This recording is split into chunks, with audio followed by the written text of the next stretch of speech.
Hello, dear parents. So, like I always say, and I firmly believe that being parents is not easy. Parents होना इतना आसान होता तो सभी parents बहुत सक्सेसफुली अपने बच्चों को साथ में हारमोनियस एनवायरनमेंट बना के बहुत अच्छे से रेज कर पाते. So we have a caller right now. Will talk further after taking the call. मैं आपके प्रोग्राम्स देखता हूँ, जो आपके वीडियोस आते हैं काफी देखता हूँ, जी मुझे बहुत इंस्पायरिंग जी लगते हैं जी और बहुत अच्छा लगता है देख के. मुझे जी एक छोटा सा प्रश्न था, पूछना था मुझे. जी जैसे मेरी डॉटर है, वो जब छोटी थी तो काफी इंटरेक्शन हमारा रहता था जी और शेयरिंग बहुत अच्छी बॉन्डिंग रहती थी. लेकिन जी अभी जैसे जैसे वो बड़ी हो रही है, स्कूलिंग उसकी स्टार्ट हो गई, तो जी अभी जाके उसका मेरे से उतना कनेक्शन अभी नहीं है. जी तो मुझे कई बार आपके वीडियोस देखता हूँ तो और मुझे लगता है कि एक बार इस पे मुझे शायद वर्क करने की जरूरत है. जी तो अभी क्या है, जैसे मुझे समझ ये नहीं आता कि मैं उसको छोड़ दूं कि वो सोसाइटी से या स्कूल में बच्चों से या टीचर से सीखे, जी या मैं उसको सब चीजों को एकदम करके मैं अपने उसमें रखूं उसको, कि कोशिश जी करूं कि मुझसे ज्यादा उसको लर्निंग मिले. जी. तो ये थोड़ा माइंड में डिलेमा रहता है.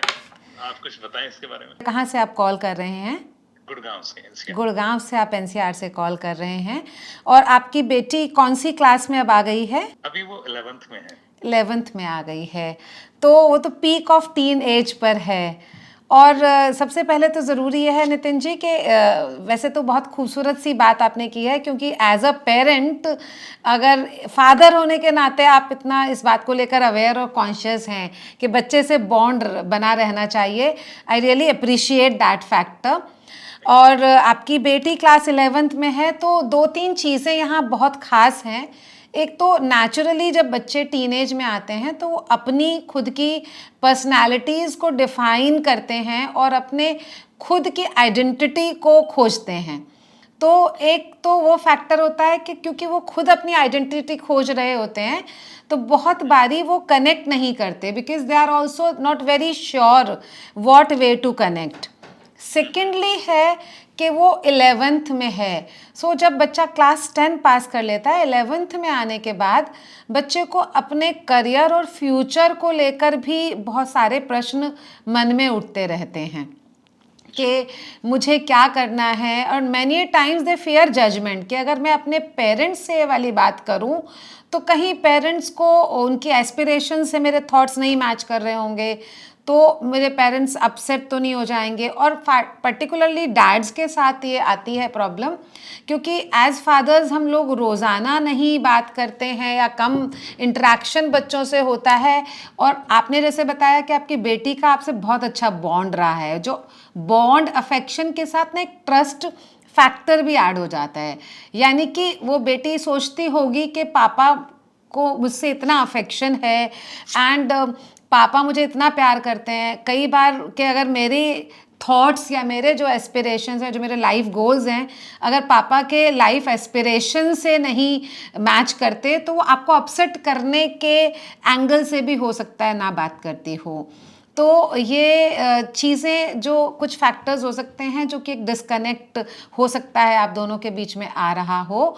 तो आपने कभी कोशिश की है कि बिना किसी एजेंडा के आपने, जैसे क्या होता है मोस्टली एज पेरेंट्स हम बात करते हैं, बेटा पढ़ाई कैसी हो रही है और क्या बनना है आपको, और आपने कौन सी कोचिंग ज्वाइन करनी है, और आपने कौन सा, मतलब कई बार नेचुरली होता है जब हम बच्चों से कम बात करते हैं, कम इंटरेक्ट करते हैं, तो हम कोई एजेंडा ड्रिवन भी बात करते हैं. तो ये आप सर देखिएगा कि आपको बच्चे से अगर एक कनेक्शन कंटिन्यू करना है, तो उसके लेवल पे एक टीनेजर जो कि अपनी आइडेंटिटी के स्ट्रगल में है, अपने फ्यूचर अपने करियर को लेकर भी थोड़ा सा चिंतित भी है और साथ में कंफ्यूज्ड भी है, उनसे जब हम बातें कर रहे हैं तो वो ऐसे ना लगे उनको कि पापा जानना चाहते हैं कि मुझे क्या करना है और मैं क्लियर नहीं हूँ और पापा शायद अपसेट हो सकते हैं. तो उनके लेवल पे आकर हमको उनसे कनेक्ट करना होगा, क्योंकि बच्चे शेयर तभी करते हैं जब वो कंफर्टेबल फील करते हैं, वो सेफ फील करते हैं। और ये सेफ्टी आपको अभी रिलेशन में धीरे धीरे बिल्ड करनी होगी। तो थोड़े से फन मोमेंट उसके साथ बिताइए, कुछ उसके साथ उसके वाले जैसे जो बच्चे किताबें पढ़ते हैं इस वाले एज में, जो गेम्स खेलते हैं, जो उनको नेट पे जो वेब सीरीज़ देखते हैं, उन चीज़ों को कनेक्ट करने के बाद आई एम श्योर आप धीरे धीरे उस बच्चे से और बातों पर भी कनेक्ट कर पाएंगे।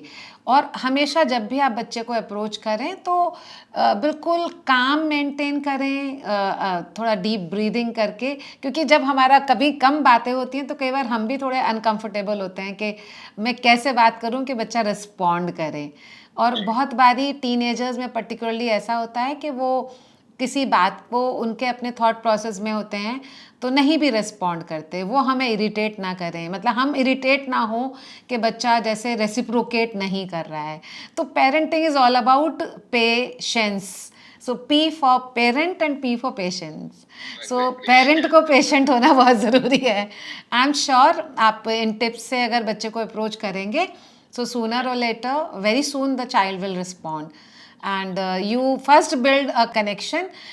कोई भी बात को लेके मतलब करेक्शन करने में बहुत जल्दबाजी ना करें। जब कनेक्शन बिल्ड हो जाए तभी उसके बिहेवियर में या उसके थिंकिंग में या उसके पैटर्न्स में या उसके एस्पिरेशंस में आप करेक्शन कर सकते हैं नितिन जी। बहुत अच्छा जी मैं ट्राई करूंगा, पूरा एफर्ट करूंगा। जी। देखते और हैं। मुझे बताइएगा भी कि वापस आपको कनेक्ट होगा बच्चे को definitely, कैसे लगा, मतलब कैसे रिस्पॉन्ड बच्चे ने किया आपने जब ये चेंजेस लाए। थैंक यू अच्छा। So much for connecting Nitin ji. Thank you, ma'am. Keep Thank you so connected, much. Keep connected with us. Thank you so Thank much. you. Thank you.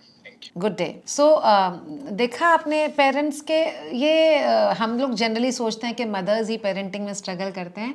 Fathers के अपने स्ट्रगल्स होते हैं, क्योंकि फादर्स जनरली अपने आप को अपनी बातों को एक्सप्रेस नहीं करते हैं और वो जनरली अपने परिवार के लिए उनकी खुशियों के लिए साधन जुटाने में लगे रहते हैं। And I am so very glad that today's parent is an aware parent and fathers, mothers सभी इस बात को लेकर काफ़ी अवेयर हैं और कॉन्शियस हैं। Thank you so much. God bless you. Happy parenting.